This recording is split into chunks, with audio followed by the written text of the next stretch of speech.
Hello everyone, this is part 4 of What If Naruto Trains Seriously, and I hope you guys enjoy this video and to like, to subscribe, to share, and check out the playlist. To see more, comment down below. Now let's start the intro. They call me a god. They call me a god. They call me a god. Join my membership, the perks are great. It's in the description.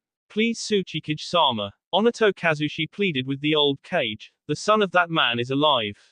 This is our chance for revenge. At least let me take a small task force to kill him. Onato Kazushi was a tall man standing at a height of 6 feet 4 inches with scraggly black hair and green eyes. He was wearing the standard Jonin garb of Iwa. After Onato had graduated the academy, he had pushed himself harder than all of his peers, rising to the rank of Jonin within just a few years. Onato had been nothing more than a child during the Third Great Shinobi War when one Minato Namikaze had decimated their ninja forces. However, both his parents and older brother had been in the war and were in that battle where Minato used the Hiraishin and killed them. Because of that, Onato had grown bitter and vengeful, often complaining about how it was too bad the Flash was dead so he couldn't kill the man himself. Upon learning that Thekiroi Senku had a son who was still alive, he had immediately went to the Tsuchikage. However, the Sandaime Tsuchikage had not only refused his request to have the son that man killed, but had also told him not to go looking for trouble. The Tsuchikage, a man who went by the name Leinoki, was an old man with a triangular-shaped beard and a mustache. He had a large red nose and thick eyebrows, and the top of his head was bald, although he had a small patch of hair on the sides of his head which were pulled back into a knot. Leinoki was an extremely old man with a great deal of pride and a stubborn streak to boot. Many people in Iwa described him as the stubborn old man. However, while he was proud and hated the Yondaime Hokage as much as the next person in Iwa, he was also smart. He had been one of the few people to ever fight Madara and live, and had not been the Tsuchikage through several wars for being stupid. We've already been over this, Leinoki grumbled irritably as he looked at Onato. We do not have the strength to deal with this man. If we send our men out to kill this Naruto Namikaze, we will be sending them to their deaths.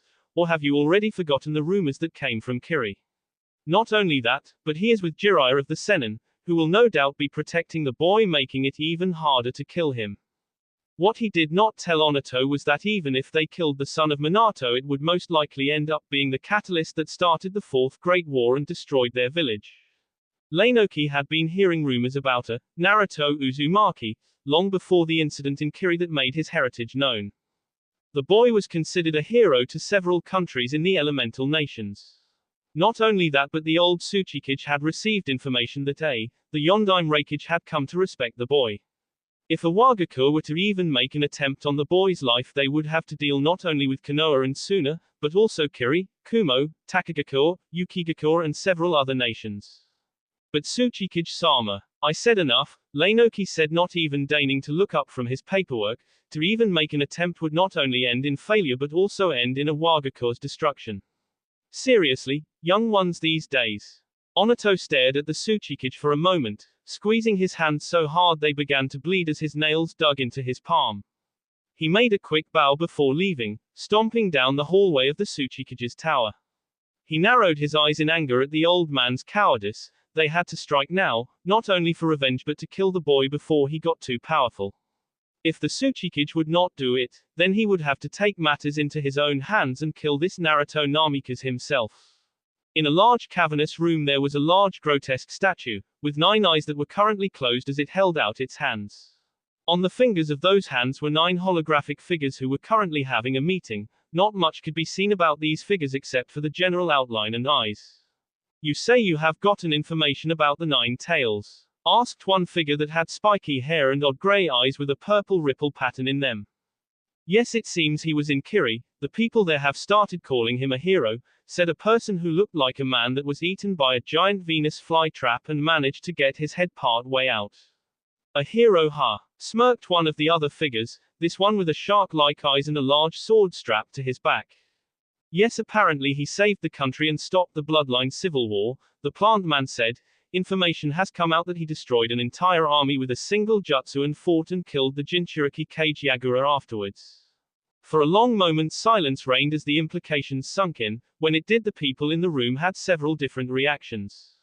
The one with the ripple eyes got a somewhat troubled look while the one next to him, a female with amber-colored eyes, remained impassive. The one who looked like a shark had his eyes widened before a smirk adorned his face.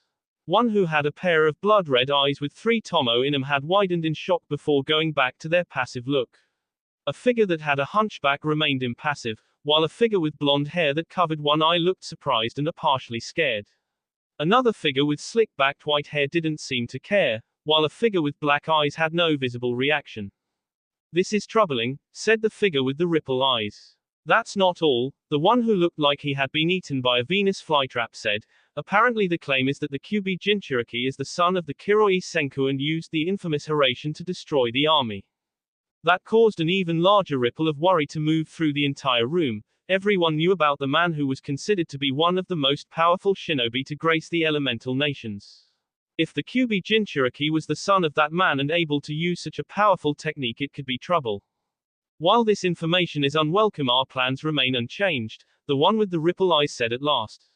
"We will continue gathering information on the other Jinchuriki and Bayu. We will save the Kyuubi for last." The other images nodded at their apparent leader's words and phased out of existence. As they did, a lone shadow appeared on one of the fingers. "So the Kyuubi Jinchuriki is the son of that man, and to think he was able to beat my puppet, I should have realized this. He may become a problem in the future." The shadow soon disappeared as well, leaving the area to appear as if it was untouched. Naruto closed his eyes and took a deep breath as he stood on the bow of the ship he and Ero Sensei were on, known as the Lady Luck, enjoying the feel of the ocean breeze against his skin. He and Ero Sensei were on their way to Haru no Kuni, the place he had saved with Team 7 before he had left on his training trip. He was intrigued and curious about the reason they could be heading there, but like always his sensei would just smirk and say he had some business to take care of there. Still, he couldn't complain and was looking forward to seeing his friend Koyuki Kazuhana again. He absently wondered how she was doing with her double career as both a daimyo and actress. It would be good to see how she was doing. "Do you need something, sensei?" asked Naruto, not even bothering to turn around. Jiraiya shook his head and grinned at his student. The boy had come a long way in the last 2.5 years. Going from a loudmouth braggart to a man with the calm of a seasoned shinobi. The Toad Sennin was proud to see how strong and mature his godson was becoming, though he still seemed to keep a playful attitude and penchant for pranks. As evidenced by the time Jiraiya had found himself hanging over the woman's side of a hot spring naked with the word super pervert written in big bold letters on his ass. Of course he had made a comment asking Naruto how it was to sleep with that hot blonde woman Yugito, so he supposed it was sort of his fault. Walking up beside his prized pupil and godson, Jiraiya looked out over the water, sharing a comfortable silence between the two. "We'll be entering port sometime tomorrow," Jiraiya finally said as he turned to look at Naruto. Naruto nodded, having already known this. "So what will I be learning during our time here?" "Now that we have worked on gaining experience, your physical capabilities, elemental manipulation and trump card, I'm going to be teaching you how to better work with the toads."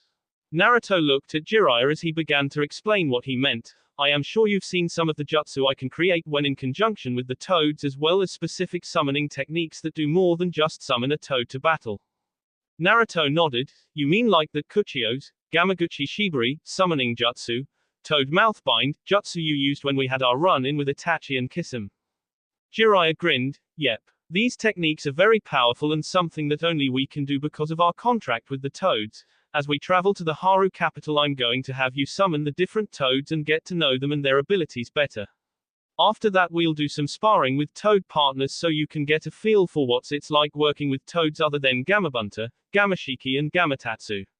Then we'll begin working on the specialized toad ninjutsu."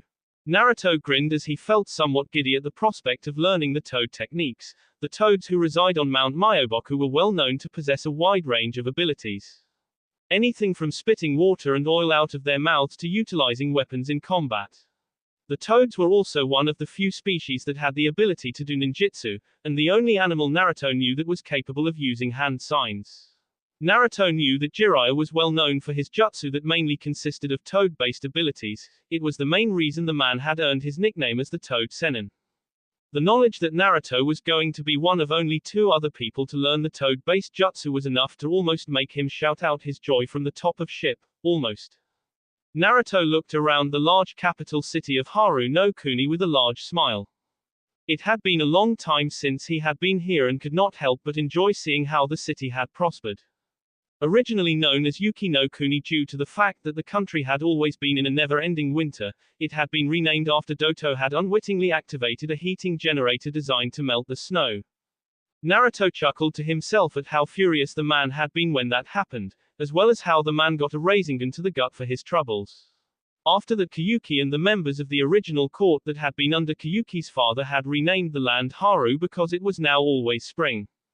The country had become very popular since then, it seemed. Everywhere Naruto looked he saw hundreds of people going about their business.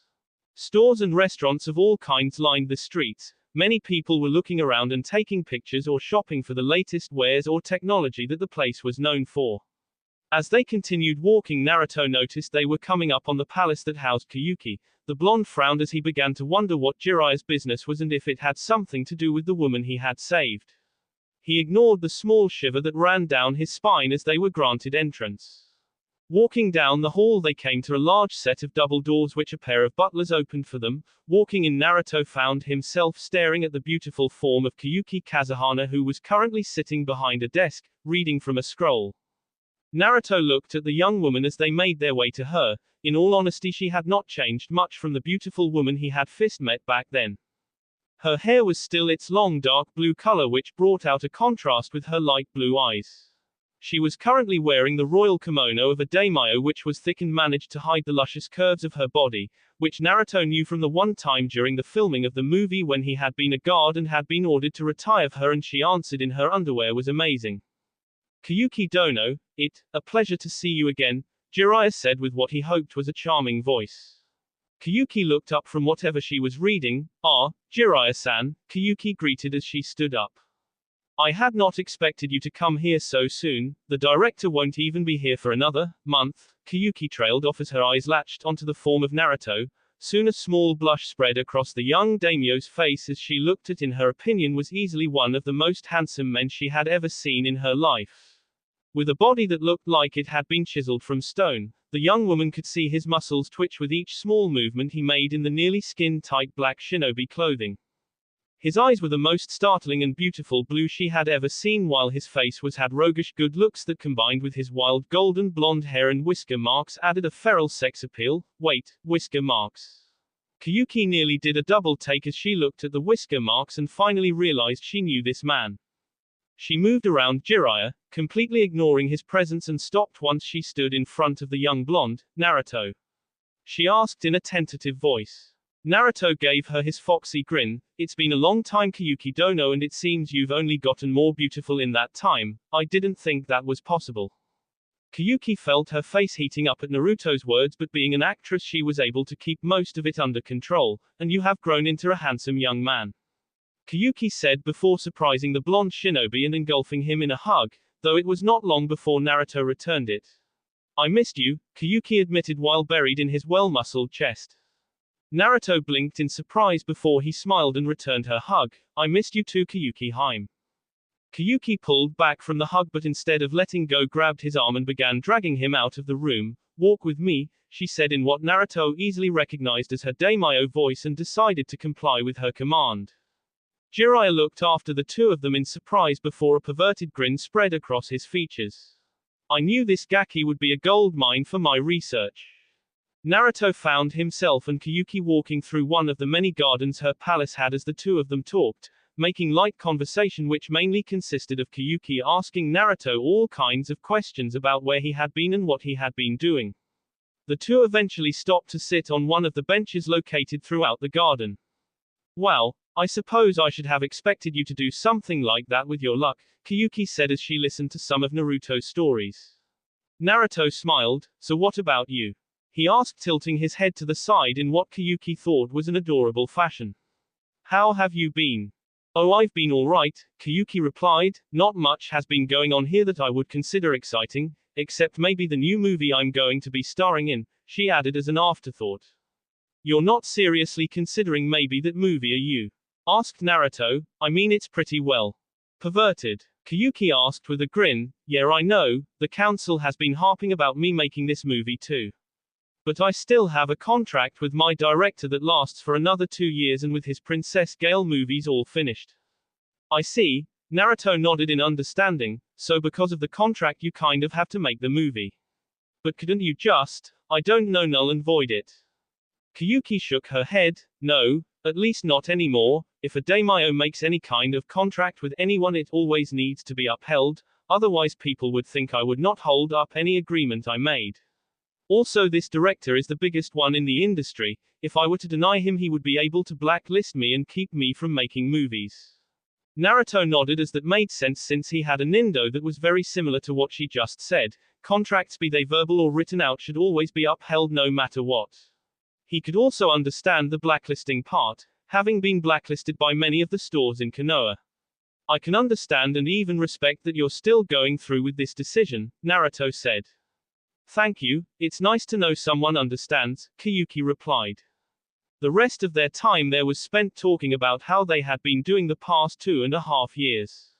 Naruto sighed as he looked over at the director and Jiraiya making enthusiastic motions as the set was being made, most likely speaking about the movie. Seriously, who would have guessed that the director was a pervert? He turned back to look at Koyuki, who at the moment was talking to one of the maids about something. A small smile found its way to his lips. During the month he had been here, he and Koyuki had been spending most of their free time together. The young blonde really enjoyed being in the presence and speaking with the beautiful daimyo.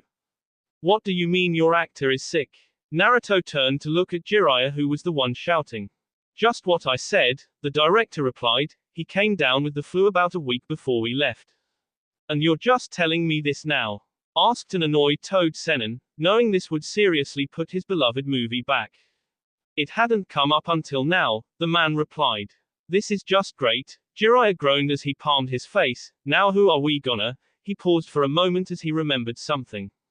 Turning his head he looked over at Naruto with a large grin etched on his face. Oh no, Naruto said as he growled at Jiraiya. No way in hell am I gonna let you film me having sex, Naruto growled as he began leaking killing intent at Jiraiya, making the man pale. But I need you to do this for me please. Naruto growled at the man. He should have known his sensei would have some perverted alternative motive for coming here. But even he did not expect the man to do something like this. I'm not gonna do it. Get someone else to help you with your perverted scheme. Jiraiya gulped at his apprentice's glare. If looks could kill right now, the white-haired man was sure he would have just been filleted like a fish with that glare. He knew his apprentice would not agree to this willingly, which was why he had not said anything before now. Come on. I need you to do me this one little favor. Naruto glared at his sensei. Now listen here, you perverted old coot, I told you no. There's no way I can do this, besides Koyuki-chan would not want to have sex with. I don't mind. Naruto and the others turned to look at Koyuki, who had started listening in on the conversation and now looked like she was about to pass out due to all the blood rushing to her head. She had never told anyone, but after Naruto had saved her and her country she had developed something of a small crush on him. Sure, he had been a little kid back then, but he had also been the one who understood her and came to her rescue when she needed him. And it's not like he was a little kid now. Koyuki fidgeted a little as she looked at the ground. I really wouldn't mind if it was with you, Naruto-kun. In fact I would. Koyuki paused and took a deep breath and plunged on. In fact, I would feel much more comfortable if I was doing those scenes with you. Naruto faltered as he felt a small crack in his willpower. He had always had a weakness when it came to women, and this time was no different. I'm not sure. Please, Koyuki asked, looking at him with a look that was somehow both extremely sexy and innocent at the same time. I wouldn't feel comfortable with anyone else. Naruto bit his lip. Well, he paused before sighing. Why don't we talk it over dinner and I'll come to a decision then? Koyuki looked at him with a small tint of pink staining her cheeks. You mean dinner, like a date?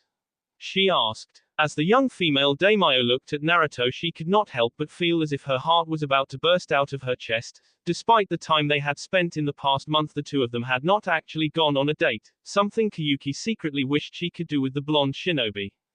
Another chip appeared in Naruto's reserve at seeing the young woman's hopeful face. He gave her a smile. If you would like it to be a date, I would be more than happy to take you out on one. Koyuki gave him a large smile that threatened to split her face as she grabbed his hand and dragged him out, telling him about where they were going and that they needed to get ready. Jiraiya gave a sigh of relief. I'm glad Koyuki Dono was here, or there's no way Naruto would have agreed with this. He looked to where Naruto and Koyuki left and anime tears fell from his eyes. I'm so proud of him. The director looked at the white-haired Sennin before shaking his head and focusing his attention to getting the set built. Many people stopped to watch as Naruto walked down the street with Koyuki on his arm. Most of the females watching were wondering how Koyuki knew the hot young blonde, while the men were jealous of Naruto for having the alluring and sexy daimyo and actress hanging off of his arm. Instead of asking Koyuki about how she had been like they had been doing for the past month, Naruto questioned the beautiful daimyo about some of the things she had been doing since with her job. Naruto was pleased to hear she had taken it upon herself to continue her father's legacy and was in the process of creating new and useful technology. She had also told him about how she had had the railroad rebuilt. They had fixed up and upgraded the trains to now use steam rather than coal, allowing her to cease worrying about trying to procure the expensive import from Iwa. This allowed for faster travel throughout the country, making trading and moving goods and supplies much easier. Naruto had to admit to being impressed with the young woman's handling of things since she became daimyo. The two eventually arrived at her expensive-looking restaurant where the waiter nearly stumbled over himself as he escorted Naruto and their very own daimyo Koyuki, blabbering away about how honored he was to serve them. As the two sat across from each other in a small booth, Koyuki decided to ask Naruto about himself. So what exactly has your sensei trained you in? Ero-sensei has been training me in all aspects of being a shinobi. Naruto started making Koyuki laugh at the perverted nickname he gave Jiraiya. He's been training in ninjutsu, taijutsu, fulinjutsu, and I've also been learning strategy. Recently he's been teaching me the toad ninjutsu he's known for. Naruto told her, telling her of some of the jutsu he had been learning as well as some of his own techniques. Sounds like you've gotten really strong, Koyuki said with a tone that spoke of how impressed she was.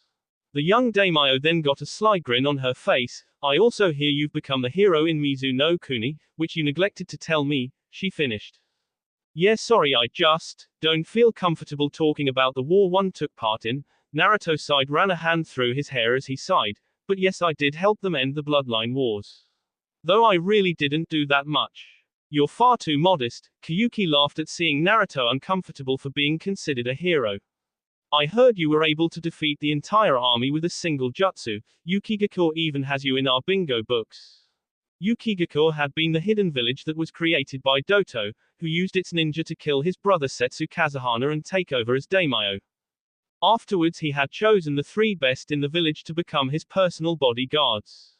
After Doto's defeat, Koyuki had allowed the village to remain and helped fund the village so it could begin training younger generations. Naruto had heard that Koyuki had let the village remain as long as they pledged their loyalty to her. He had also found out that they were using Konoha's academy as the basis for their own. Really? Naruto asked in surprise. He had not even realized that he was in the bingo books, though he supposed it was only a matter of time before it happened. Yep. Koyuki grinned as she took a bingo book out of her dress.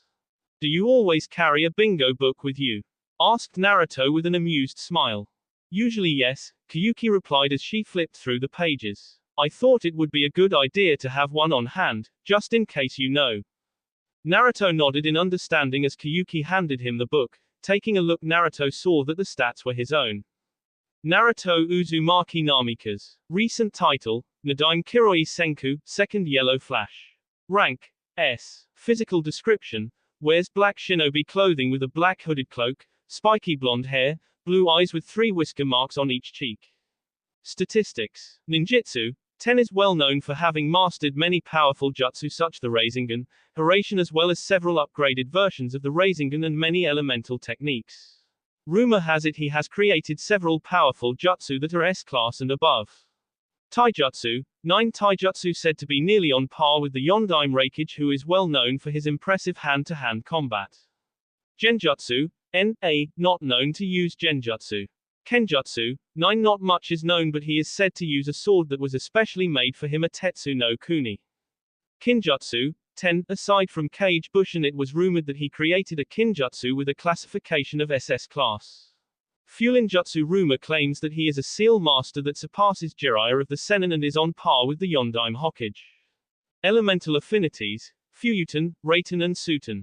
Warning, If you end up in a fight with this man, it is suggested that you run. Naruto raised an eyebrow at the information. It was a fairly accurate account of his abilities, though there were a lot of gaps in it. He was actually grateful for that, since it would mean he was still something of an unknown. This would give him a large advantage should people try to come and kill him. I had no idea I was that famous, Naruto said as he handed the book back to Koyuki. I mean, I knew this would get out eventually, but you've been famous for a while now, she told him, with a smile. After all, you were in the Princess Gale movie. Naruto laughed. That's true, I remember I went to go see it. I was surprised when I saw myself launching a Rasengan into your uncle in your movie. The waiter came up to take their orders, with Naruto ordering kaiseki ryori, an expensive dish with a number of small dishes, steamed, simmered and grilled, often includes raw fish, grilled fish, tempura, soup, rice and other foods. While Koyuki ordered tora fugu, blowfish, with a side order of rice and steamed vegetables. The pair sat in companionable silence as they waited for their meal to arrive, each of them having their own thoughts. Naruto looked over at Koyuki as he thought about the situation he now found himself in. It's not that he had a serious issue in sleeping with Koyuki. They had been friends after his mission to protect her, and the two had been able to send a few messages every now and then. He did like her and knew they were fairly close in spite of not seeing each other for a few years. However, Naruto did not want to have sex with her just for some porn movie and would want to be more than just the guy she had sex with for a movie, but he knew that a relationship with her would be hard. She was a daimyo and ruled an entire country. That not only took a lot of her time, but it also presented a problem if he ever wanted to marry her. A daimyo could never marry unless it was with nobility. Either another daimyo or a prince or princess was usually a requirement, and Naruto didn't think that the prince of the now defunct Izu no Kuni, Whirlpool country, counted. Naruto stuck a small seal under the table, activating a silencing barrier so any conversation between them stayed private. Hey Koyuki-chan, Naruto started getting the young woman's attention. So, why exactly did you want me to be your The blonde cursed as he felt his face heat up. He hadn't been this embarrassed since the first time he started talking to girls outside of Konoha. Why do I want you to do the sex scene in the movie with me? Koyuki finished his question for him. The only sign Naruto could see of her being embarrassed was the small tint of pink on her cheeks. Naruto nodded and she smiled as she closed her eyes. Well, there are many reasons, I suppose. When I first agreed to star in this movie, I was afraid it would be someone random actor I would feel uncomfortable with and who would no doubt use this scene as bragging rights about how he had sex with a daimyo. So you felt that since we were friends it would be better to have me do it? Naruto asked with a small frown. Koyuki squirmed a bit as she lowered her head. Does that bother you? Naruto sighed as he stood up and sat down next to her, gently raising her head so that her eyes were looking at his. No, I understand why you feel that way. I know that I wouldn't want to do something like this with someone I was not familiar with. Of course I doubt I would want to do it at all, Naruto said with a small chuckle. I'm not upset or bothered by it. I just have several reasons why I would be really uncomfortable with doing this. Why? Asked Koyuki. I mean, if it was any other male being asked to do this, I'm sure they would be bragging from here to Konoha. Naruto smiled. That may be true, but you see, I already have someone I plan on marrying, and the possibility of getting another once I ask her. Koyuki looked at him in shock. 2 fiancés? She asked with an owlish expression. Naruto nodded and began to explain to her about the Clan Restoration Act that had been set down when Konoha was founded. Koyuki listened to Naruto with a sort of odd detachment as she thought about what he was telling her. In all honesty, it did not sound as odd to her as it may have sounded to a civilian. She had studied up on ninja villages and most of their laws, so she knew that they had things like this, especially if one of the clans that held a bloodline was about to go extinct. It was also well known that several of the male daimyos in the elemental nations had either multiple wives or concubines. She knew that Naruto had a clan because of his father as well. When word spread that Naruto was the son of the Hokage, a lot of the different royal families in various countries had actually talked about forming an with Konoha alliance through marriage. Her own council had been one of those that approved of him when he was brought up as a potential candidate for marriage. However, she did not know about the CRA, and she was sure that the others on her council did not know, or they would have brought it up. She focused all of her attention back to Naruto, who seemed to be finishing his small speech. And that's why I don't feel comfortable doing this. I don't want to have sex with you just for some movie. Koyuki twirled her hair between her fingers. So if it was for more than just the movie you would. If we were getting married I would, Naruto corrected. Had it been 2 years ago I probably would too. But now that I actually have one woman who I already know I'm marrying and another I plan on asking when I see her next, I don't want to betray their trust by having sex and then having it shown in front of every pervert in the elemental nations in a movie. Koyuki smiled as she listened to him. It seemed that Naruto was a romantic at heart even when he had to marry multiple women. So say we could get married, Koyuki stated. If we did you wouldn't mind.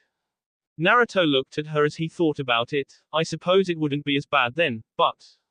Then there's no problem, she interrupted him. I'll just go to the council and tell them we're going to get married. Naruto blinked before staring at her like she had grown a second head with 4 eyes and a sharp row of fangs. It couldn't be that easy, could it? Also, aren't you making this decision a little too quickly? Well, there may be a few problems since you have to be with at least 3 other women besides me, Koyuki said. But since I am the daimyo I ultimately have the decision of who I get to wed, and since your name came up a number of times when the council spoke to me about getting married they won't make the CRA as big of a deal as they would with someone else. She looked down at the table. As for moving too fast, the council has actually been asking me to take a husband soon. I don't want to end up in some loveless marriage. And you're okay with me getting married with other women? Naruto asked incredulously. Koyuki shrugged. I understand why you may have to go through with it. I have read up on clan laws for various villages to better understand their workings, so I know that the circumstances you find yourself in are not as unusual as they would normally seem. I may not quite approve, but, she paused for a second to lean on his shoulder. I'm willing to work with it. I'll be honest, when you saved me both from Doto and my own darkness I had wondered many times if we could somehow be together after you grew up. I hope that's not some dig on how childish I was, Naruto said with a mock pout, instinctively wrapping an arm around her waist and pulling her closer. Koyuki giggled. Maybe. Naruto made a few sniffling sounds. That's cold, Kyuheim, very cold. Naruto pulled off the silencing seal and a few minutes later dinner came, the waiter blinking in surprise as he noticed the new position the two were in before setting the food down. The two became quiet as they opted to enjoy the food in silence. When they were done, Naruto and Koyuki made a little more conversation on some of the lighter subjects while waiting for the bill to come. If we're going to go through with the marriage, do you think it would be alright if we at least went on several dates first? Asked Naruto. I would at least like to get to know you a bit better in a more intimate setting before we take such a large step. Of course, Koyuki said with a smile as the bill came. I wouldn't have it any other way. She was just about to grab the bill when Naruto got to it first. I've got it, he said. But shouldn't I get that? I mean, if it's money you're worried about, don't, Naruto said with a smile. Because of my books I've currently got about 36 figures in my account. Koyuki tilted her head to the side as he stared at him quizzically. What book is that? This one, Naruto said as he channeled chakra into a seal on his wrist. Koyuki gasped, found herself staring at a book with a dark blue cover.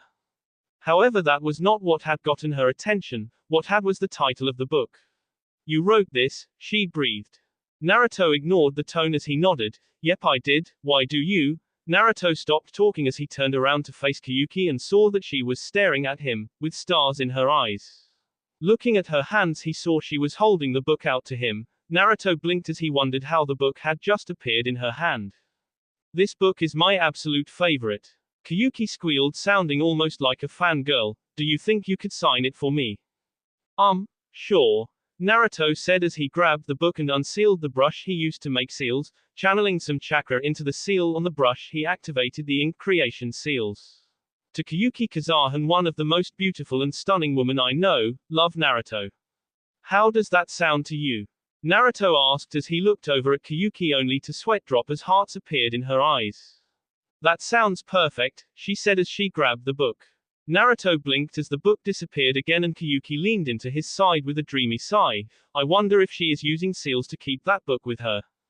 After the meal was paid for, Naruto and Koyuki went back to the palace, entering the room with all of the people running around still trying to get the set built. Naruto spotted Jiraiya and the director over near a table discussing something. With Koyuki on his arm, he walked over to the two. Coughing to get their attention, Naruto started to speak. I've spoken with Kyuheim here and have agreed to do this, before the two could even so much as grin. Naruto sent him a glare. But I want one thing made clear, you two officially owe both me and Kyuheim for doing this. I expect that payment to be returned in full as well as have several requests to make. The two reluctantly nodded their heads and Naruto gave them a grin that sent several shivers of fear down their spines. First, Naruto held up a hand with a finger pointed out, no one will get to watch while the two of us do the sex scene. Jiraiya opened his mouth to complain but Naruto beat him to it, if you don't like it you can find someone else. Jiraiya begrudgingly shut his mouth as Naruto continued, you can set up several cameras in a room but no one will get to see the results until we're done. Second, I expect you Ero-sensei to write a letter to both Mei Terumi and Yugi Toni about how you forced me to do this by blackmailing Koyuki and I. Hey now wait just a minute. Jiraiya interrupted, you can't expect me to do that, they'll kill me. First off, Mei is more likely to melt your balls off before killing you while Yugito would probably go nibby on your ass. But it shouldn't matter to you, after all you should be used to woman trying to kill you Ero-sensei, Naruto said with a smirk, after all the times you've peeped on women and gotten the shit beat out of you, you should be practically immune to this stuff. I'm also going to proofread the letter and make sure I know what you are writing as well as what you send it, just in case you try to do something I might not like. Jiraiya gulped knowing this was not going to end well for him, but for the sake of his movie he nodded. And the last request? Jiraiya asked. Naruto grinned as the shadows from his hair covered his eyes giving him an eerie look, making Jiraiya pale. The last request is when we get to Konoha I'm going to have you tell Tsunade why I was in your porn movie when she finds out. Jiraiya's eyes widened to epic proportions as he became as white as a sheet. The thought of going to tell Tsunade that he had convinced her grandson, son figure to star in his Ika movie was quite possibly the worst out of all three requests. Telling the other girls would not be nearly as bad since they could never hope to match what his buxom teammate could do. Tsunade would no doubt string him up by his balls, beat the shit out of him, then use his manhood as a punching bag before she killed him. Images of all the pain Tsunade would no doubt inflict upon their return ran through his head and Jiraiya did the only thing he could do in this situation. He fainted. Onato grinned as he looked at the man who was helping him and the few people he brought along, people who Onato had managed to join him in this quest after hearing they were going after the son of the Kiroi Senku. You better hold up your end of the deal, Onato told the man who scowled at him. Of course I will, the man said, so long as you hold up yours and kill Koyuki Kazuhana. I can't stand having that woman doing what should be a man's job, and to make matters worse she's filming that movie. Yeah whatever, Onato replied, I already told you I'd get it done after I kill the Namikaze brat. Though I hear she is quite beautiful so I think have a little fun with her first. Finally his chance for revenge had come. 4 months later. Naruto and Koyuki were resting against a tree in the backyard of the palace after finishing up one of the scenes for the movie, and were now taking a break. Naruto closed his eyes and leaned back as he pulled Koyuki in between his legs, said woman letting out a content sigh with a small smile on her face as she too closed her eyes to get some rest. It had been 4 months since he had come here and agreed to be in his sensei's perverted movie. He had a newfound respect for Koyuki's ability as an actress. He had never realized not only how hard it was to memorize lines but also how embarrassing it was. Naruto could not even count the number of times he had felt his face turn so red it looked like it was about to burst. Of course it could have something to do with the fact that the movie he was doing was porn and almost all of the lines were of a perverted and sleazy nature. It had taken Naruto about 2 months just to get over his embarrassment at some of the lines he had to say. He had also made sure to go out on a few more dates with Koyuki, often taking her for dinner and walks around some of the parks she had made around the palace. Doing so had allowed them to get to know things about each other that they had not known before, like Koyuki had a fear of snow rabbits after one had bitten her when she was a child. Of course Naruto had laughed at that, before Koyuki gave him that glare that all women seemed to possess making the young man pale. He never knew an actress could be so petrifying. To compensate he had told her of something he was afraid of. It was not known to anyone except Iruka but Naruto had a deathly fear of men with ridiculously long tongues. Of course only one man he knew of had a long tongue like that, ever since his encounter with Orochimaru in the Forest of Death where the snake man had wrapped his tongue around Naruto's neck he had gotten nightmares about it, especially after hearing of the man's fetish for little boys. Koyuki had not only found that funny but had made it a point to lick him as a greeting every morning afterwards, though it had the exact opposite effect that Orochimaru's tongue had given. Of course this had caused problems of another sort. Jiraiya had caught her straddling Naruto trying to lick the boy's face and began making several comments on how proud he was of Naruto. He not only got a Rasengan for his troubles but Koyuki had several of her samurai take him outside and hang him on a flagpole by his underwear. Of course Naruto had not slacked off in his training either. The blonde had met with each of the summons and gotten to know their abilities and weaknesses. He found out that some of them would not work as well with his fighting style but had gotten to know them anyway in the interest of keeping a good relation with the toads. Jiraiya had also taken to teaching him the toad techniques Jiraiya had learned, those being the Kuchiyos, Gamaguchi Shibari, which summoned the nearly indestructible esophagus of a great fire-breathing toad and allowed it to cover an entire area. Thegamadara Kage Iasuri no Jutsu, Toad Flat Shadow Manipulation Technique, allowing Naruto to become one with an enemy's shadow while at the same time paralyzing him, allowing the blonde to use them as a human shield. The last one he had learned so far was the Gamagakure no Jutsu, hiding in a toad technique, where Naruto would hide in the stomach of a special diving toad from Mount Myoboku. While Naruto had yet to learn all the other ones yet, but the ones he did know he had become proficient enough in them that Jiraiya and the toads were impressed. Naruto. Naruto looked down at Koyuki, who still had her eyes closed. What will you do once you become Hokage? She asked. What do you mean? Naruto tilted his head to the side as if trying to understand the question.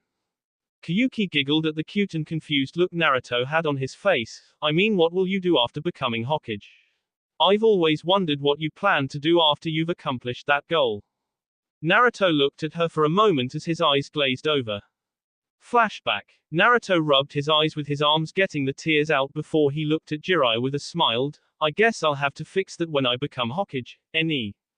Jiraiya chuckled as he ruffled Naruto's hair. I guess so, but you won't become Hokage by moping about like this. True peace? Naruto asked in curiosity as he looked at his teacher. Jiraiya nodded. I believe the time will come when we eventually understand each other. The white-haired man laughed, though I don't know how to do that yet. He looked over at Naruto. If I can't find a way, then you'll do it for me. Naruto grinned. You bet, Ero-sensei. Flashback end. Naruto. Naruto blinked as he looked down at Koyuki. I'm sorry, Kyuhyme, what were you saying? Koyuki gave him worried glance for a second before giving him an exasperated look, though she still had a smile on her face. I was asking what you wanted to do after becoming Hokage. Ah, right. Naruto chuckled as a sheepish grin spread across his face. Well, there are a lot of things I want to do. Koyuki waited for a moment to see if Naruto would tell her. After a few moments of waiting with no answer forthcoming, she got exasperated. Well, she asked. Well, I could tell you, but where would the fun in that be if you didn't figure it out on your own? Naruto said with a small twinkle in his eyes. Koyuki gave him a scowl for a second before the two began to laugh. Laying her head back down, she closed her eyes and snuggled into Naruto's chest, letting his warm presence engulf her as she listened to his heartbeat. Hey Naruto, she asked, getting his attention. Do you have any names for when we have children? Naruto made several choking noises as he felt his face burn up. What? Come here, Akiko-chan, Taken said in a lustful voice as he moved towards Akiko, making grabbing motions with his hands. Akiko backed up against the wall as she tried to resist. No, we can't, She was cut off as Taken grabbed her luscious breasts with his hands and began to knead them. Leaning down, Taken began nibble, kiss, lick and bite Akiko along her neck, leaving several love bites as Akiko's struggling began to weaken. Eventually the busty young woman felt her resistance to Taken's advances disappear as she wrapped her arms around his neck and began grinding her sex along the ever-enlarging tent in his pants. Taken slipped one of his hands inside her shirt and bra as he caressed and groped the woman's enticing and pert tits, loving the feel of her soft and supple skin in his hands as he played with the hardened nipple. Taken. Akiko gasped as she tried to form coherent thoughts and sentences. Take me, Take me now, please. I thought you'd never ask, Akiko-chan, Taken whispered in a husky voice as he began to nibble on her earlobe. And cut. The lights turned on, revealing the people who were here, cameramen who began to take stop filming, the director who began to go on about how well the two acted, and Jiraiya who was giggling perversely. Taken and Akiko both took off the wigs they had been wearing, revealing them to be Naruto and Koyuki as the two walked off the set. "So how did we do?" Naruto asked, having finally become desensitized to the acting he was required to do. "You two did excellent," the director said with tears in his eyes, "just what I would expect from two amazing actors as yourself. This movie will no doubt be a hit that rivals even my Princess Gale movies." Naruto's sweat dropped as he watched the director burst into tears over a movie. Shaking his head, he looked at Koyuki with a smile. "I guess that's a wrap then." The two chuckled at his corny joke before he continued. "So I'll see you tonight." "Of course," Koyuki said with a sultry smile. "Don't be late, Naruto-kun." Naruto grinned as he kissed Koyuki on the cheek and grabbed Jiraiya by the hair, pulling him along as said man went from complimenting his student to complaining about rude apprentices picking on their senseis. Koyuki smiled as she watched them go, before moving into her dressing room so she could get the movie makeup off. She looked herself over in the mirror as she finished scrubbing the last vestige of makeup off herself. Smiling, she was just about to change into some normal clothes when a knock came at her door. "Come in," she called out absently as she turned around to see Naruto coming in her room. "Oh, Naruto-kun, did you forget something? Or was it that you couldn't stand to be away from me?" Koyuki asked with a grin. Naruto grinned as he walked up, causing Koyuki to frown at how wrong it looked. Actually, it was neither. The young daimyo had no time to react as a cloth was smothered over her nose. Koyuki's eyes widened as she tried to struggle. Unfortunately, whoever this imposter was far stronger than her and she felt her eyes flutter closed and eventually everything went black. Naruto grunted as he skidded back from the powerful slash. As soon as his backwards momentum ceased, Naruto launched himself at his opponent again.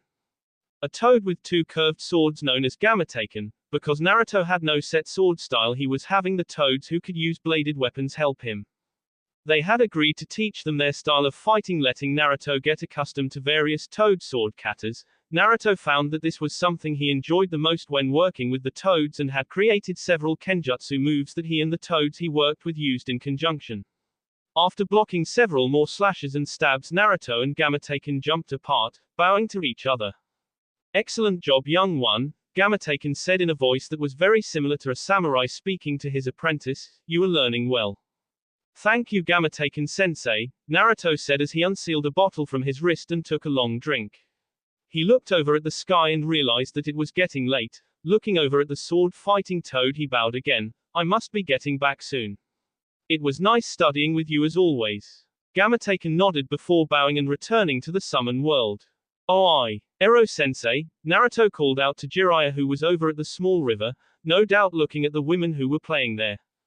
Grinning, Naruto used the Oroki no Jutsu to transform into Naruko, a female version of Naruto with long blonde hair done up in twin ponytails and a figure that could rival Tsunade. Walking behind Jiraiya, Naruko put her hands over the white-haired pervert's eyes and pressed her ample bosom into his back. "Jiraiya-sama, why watch those girls when you can study me?" Naruko said in a sultry and seductive voice that sent chills down Jiraiya's spine. "I knew you would. You come out to play sooner or later, you little minx," Jiraiya said with a perverted grin and a large nosebleed as he turned around. Only to be disappointed as Naruto dispelled the transformation. "Come on, perv," Naruto said as he hooked a thumb over his shoulders pointing towards the palace. "Time to go back." Turning around, Naruto started walking. Jiraiya caught up a moment later, grumbling about disrespectful gakis not letting an old man get his looks in. Naruto frowned as another of the maids told Naruto that she had not seen Koyuki anywhere. It was not like her to be late for one of the dates. Deciding to question the person who was the most likely to see Koyuki last, the blonde made his way towards the director's office. When he got there, Naruto knocked on the door. He waited for several minutes and after receiving no answer, he frowned before opening it. The entire office was empty with no trace of the man having even been in it yet. Frowning, Naruto made his way to the set. When he got there, Naruto eyes widened. Everyone was currently lying on the ground unconscious. Moving over to the director, who was slumped in his chair, Naruto unrolled a scroll and unsealed several medical contents and a chemistry set. He took a small blood sample from the man and put it in a dropper, dropping it in a beaker with several chemicals in it. He stirred the contents until it was a light purple and then took out a special piece of paper containing a seal on the inside and unrolled it. The seal was another one of Naruto's inventions and was made to give him a diagnostic of any foreign substances in a person's body, using a sample of someone's blood and mixing it with chakra-conductive ink that was normally used for sealing. Naruto had been able to use this as a replacement for the diagnostics jutsu that Tsunade and other medics were capable of performing. Placing the blood on it, he watched as the symbols for the seal began to move towards the blood sample. The ink coalesced into the center and started forming words listing off the different compounds that were found in the man. One of which Naruto recognized as chloroform and another as a form of nerve gas. Narrowing his eyes, Naruto made his way to Koyuki's room.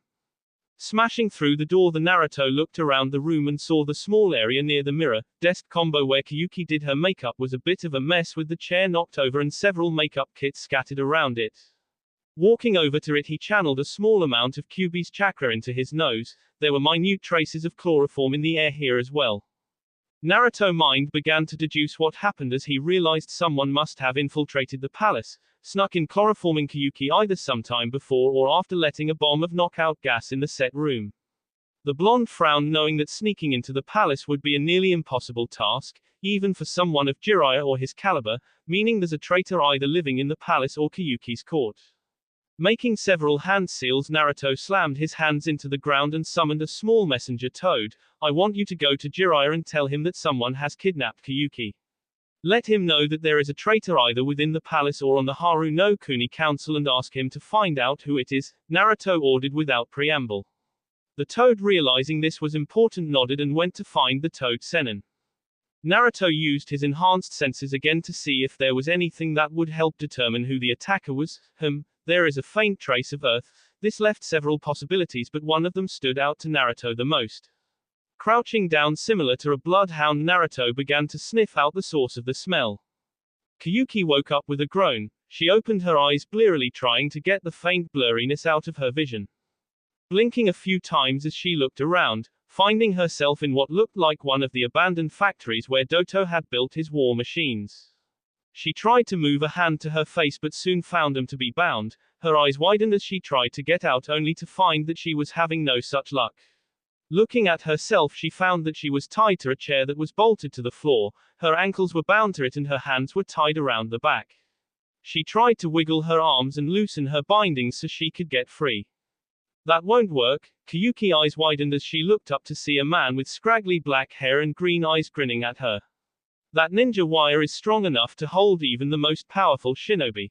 A little spoiled princess like you will have no luck escaping those. Koyuki glared at the man, knowing that he was the one who most likely kidnapped her. Who are you? What do you want with me? Onato paused as he seemed to think about answering before he shrugged. I suppose it doesn't matter if I tell you. It's not like you're gonna live long anyway. You're just a means to an end for me. I'm simply using you to get to the person I want to kill. The person you want to kill? Koyuki questioned as she studied the man. He was definitely a shinobi, that much was clear. Except he didn't show any hiterate, meaning he was either a missing ninja or was trying not to implicate his country. And who is it you want to kill? She asked, determined to get as much information as possible. Onato gave her a grin that sent chills down her spine. Why, I'm gonna kill your boyfriend, of course. Naruto, Koyuki breathed as her eyes widened. That's right. Onato laughed. I'm finally gonna get my revenge by killing the son of that man. Then I'm gonna kill you. He walked up to her and Koyuki began to fight with her bindings even more. It's a shame I gotta kill you though, you're quite the specimen. He trailed a finger along her jaw but was forced to pull it back when Koyuki tried to bite it. Ha ha. And feisty too, it seems. Perhaps after this is over I'll have some fun before I kill you. Koyuki shuddered at the tone in the man's voice. It was a tone that had insanity mixed in with lust. Obviously this man had lost his mind a long time ago. Onato. Koyuki turned her head to see a man running towards them. He's here.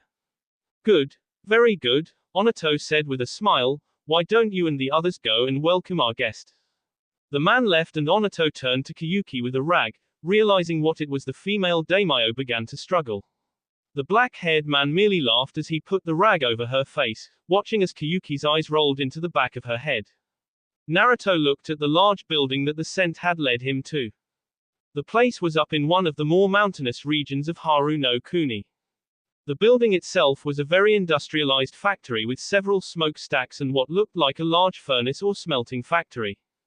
The blonde Namikaze knew what it was. Back when Doto had been the daimyo, he had several of these places made.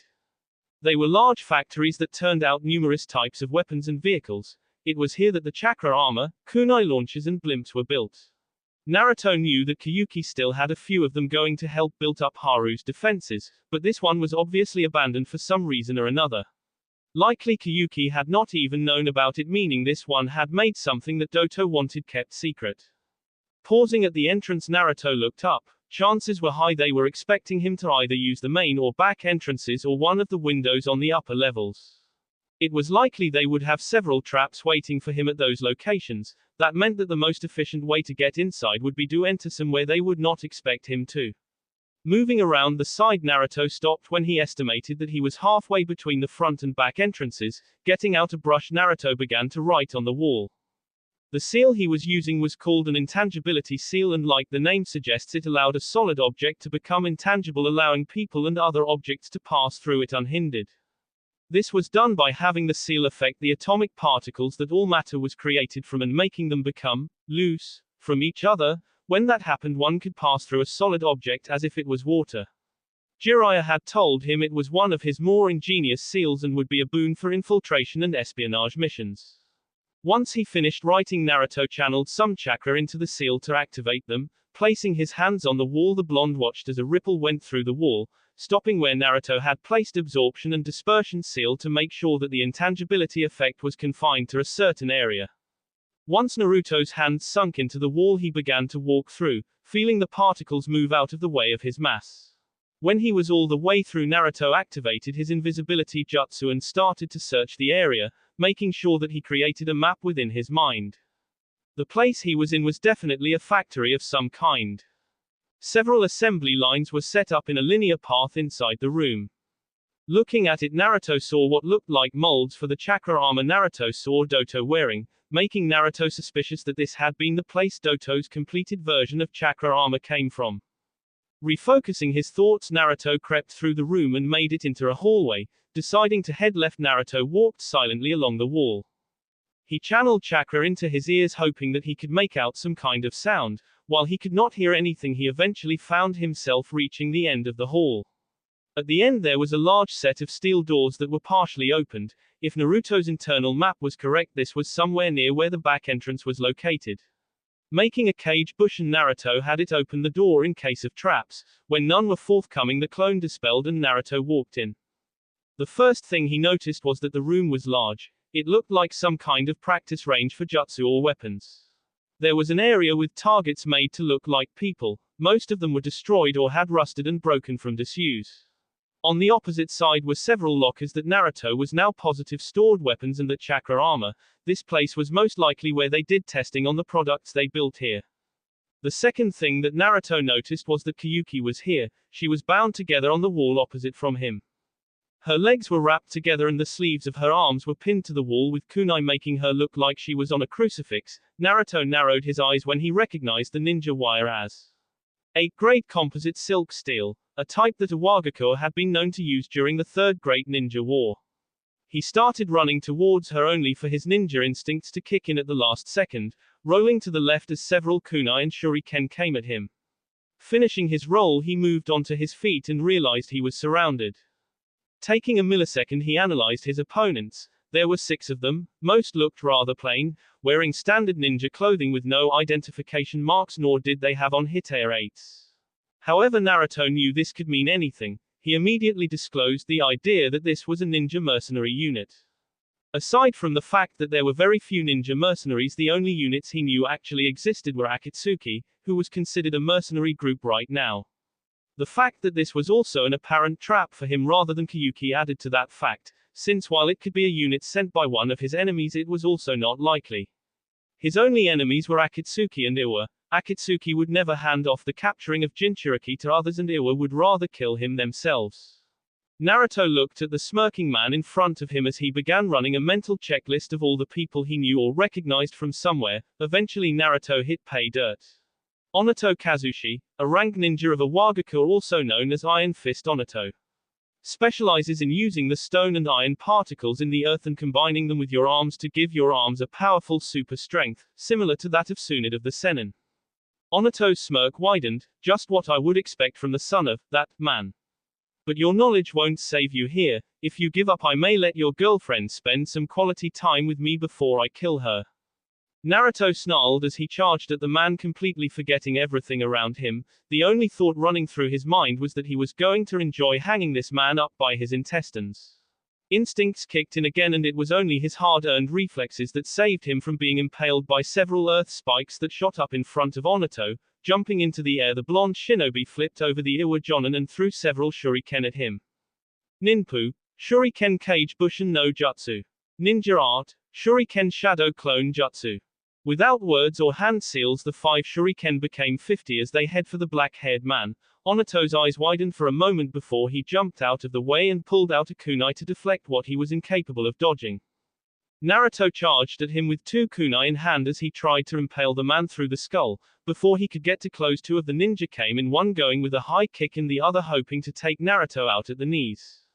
Ducking under the kick from the first ninja, Naruto placed his left hand on the ground as he pushed himself in the air just a centimeter above the foot swipe, grabbing the foot from the man who did the high kick as he spun.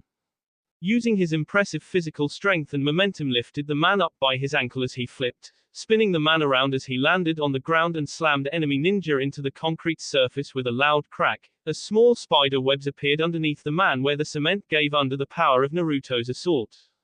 Rolling to the left, Naruto dodged an incoming kick. Twisting his body 180 degrees, the blonde came up on his feet and blocked a kunai strike to the neck.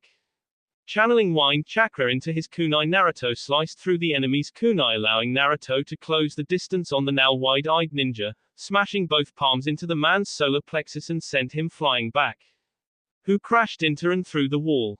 Spinning on his heels, Naruto grabbed a kunai that was sent to impale him and threw it back towards his thrower with wind chakra added to it. The kunai went straight through the Iwa ninja's left lung as if it was mere air, causing the man to scream violently. Flipping himself backwards, Naruto was able to dodge an Iwa ninja who had attempted to impale him. Going through a few hand signs, Naruto's cheeks bulged as he smashed a hand on his stomach. Fuyuten, Renkuden. Wind release, drilling air bullet. A large ball of compressed air shot from Naruto's mouth and smashed into the man's head. Not bothering to even look at the gore he created, Naruto landed on the ground. Doten, Doru Tiger. Earth release, Earth flow river. Naruto cursed as he found himself slipping along the ground as a large river of mud smashed into him. Doten, Doryuso. Earth release, Earthen rising spears. Several spears shot out of the mud river and impaled Naruto in various vital areas, only for Naruto to disappear in a burst of smoke. The real Naruto appeared right behind the man who had done the jutsu with a spinning ball of chakra in his hand, smashing the Rasengan into the man's back, causing the man to scream as his flak jacket was ripped to shreds along with the flesh and muscles located in his back. Taking several deep breaths, Naruto stood up and looked around. 5 of the 6 ninja who had attacked him were either dead or unconscious. However, Onato was missing. Looking over to where Koyuki was, Naruto narrowed his eyes at seeing her gone too.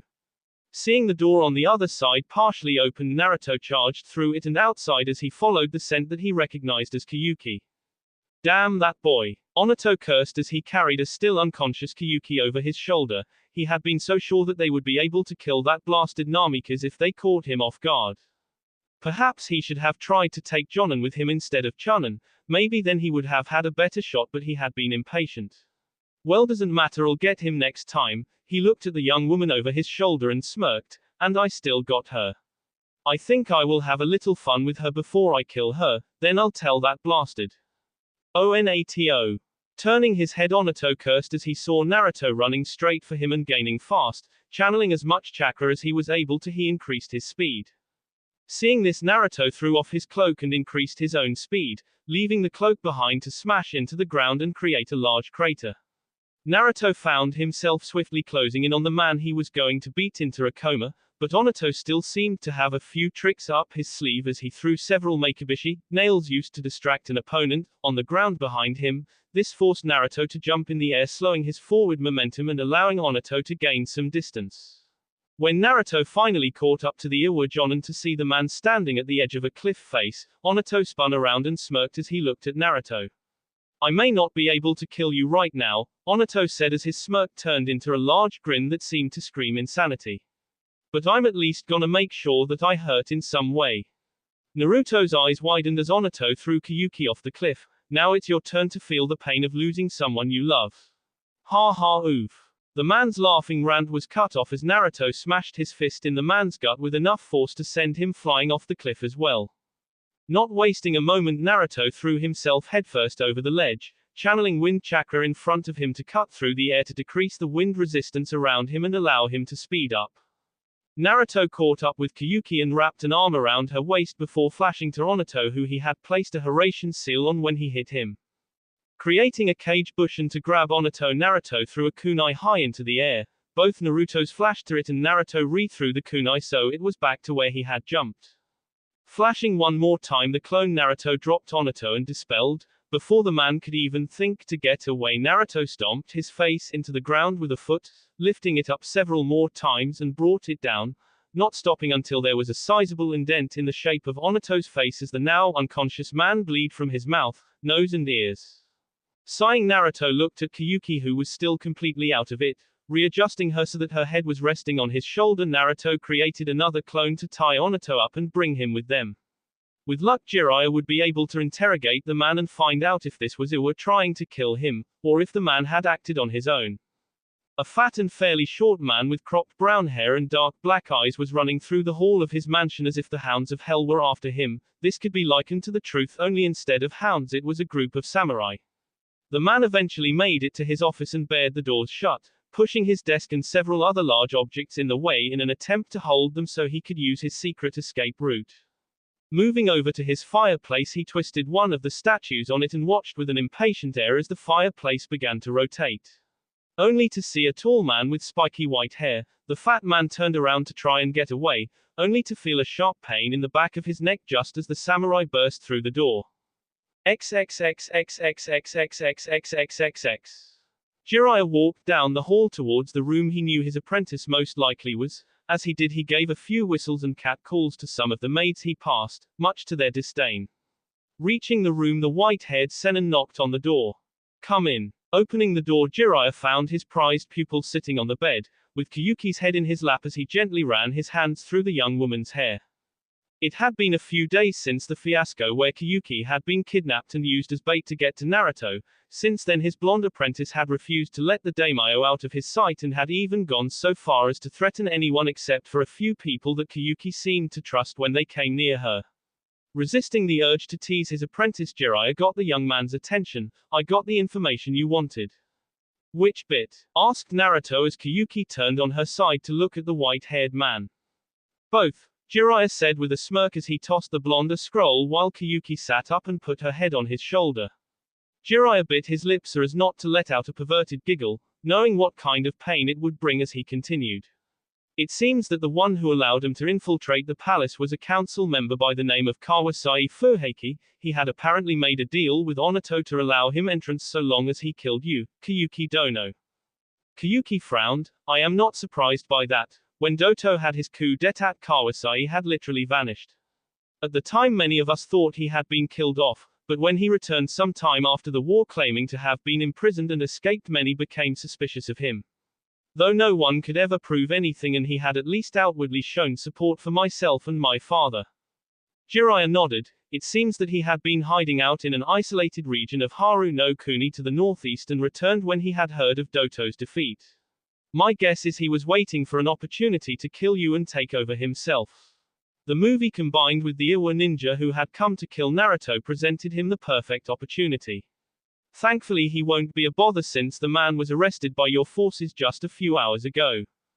Koyuki nodded as Naruto asked his next question. What about Onato? Was this a planned assassination or the result of a man driven by revenge?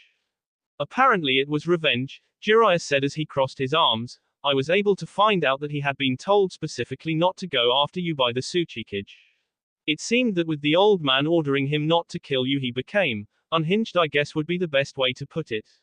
He managed to forge mission documents and handed them to several chunin. They were so eager to kill the son of the Yondaime I doubt they even noticed they were fake. Naruto nodded. Very well, I will send a message to Iwa letting them know to keep a better leash on their ninja and to make sure they give some form of reparations to me and Kyuhyme for not making a war over this little incident. Jiraiya smiled at his apprentice's decision. It was both wise and a good tactical move as far as politics went, and would put the Sandaime Tsuchikage in his pocket, since the old man would be smart enough to realize that it was only because of Naruto that his village would not be destroyed. This assassination fiasco should also keep their ninja in check, since they just officially not only failed but would have to be weary of Konoha finding out. Clapping his hands together, Jiraiya smirked at the two of them. Now that all of this boring stuff is out of the way, I've come to tell you that we will be filming again. Naruto sighed. Somehow I knew you would bring that up. He looked over at Koyuki, who shrugged. I suppose it can't be helped. Of course we've got to finish this movie. Jiraiya shouted as he pumped his fist in the air, causing Naruto to groan. Leinoki looked out of the window in his office as he stared at the buildings below, his current mind going through the conversation he had with Onato a few months ago. He had not seen the man again afterwards and was beginning to get worried. It was well known that his hatred for the Kiroi Senko ran far deeper than anyone else's. That he had not shown up for a mission or anything like he usually did in the past few months was worrying. A knock at the door interrupted his thoughts. Enter, he ordered. The door opened and in walked one of his messenger ninja, who had a scroll in his hands, so this scroll came from Haru no Kuni. Leinoki frowned as he took the scroll. Iwa had not had any form of relation since they stopped exporting coal from them decades ago. What could possibly be their reason for sending him a message? You may go, Leinoki ordered the messenger, who bowed and left. The old Tsuchikage unrolled the scroll and began to read the contents, his eyes widening with each sentence. Dear Sandaime Tsuchikage Dono, I regret to inform you that as of several days ago your ninja Onato along with 5 Chunin level shinobi were killed after an attempted assassination on my persons.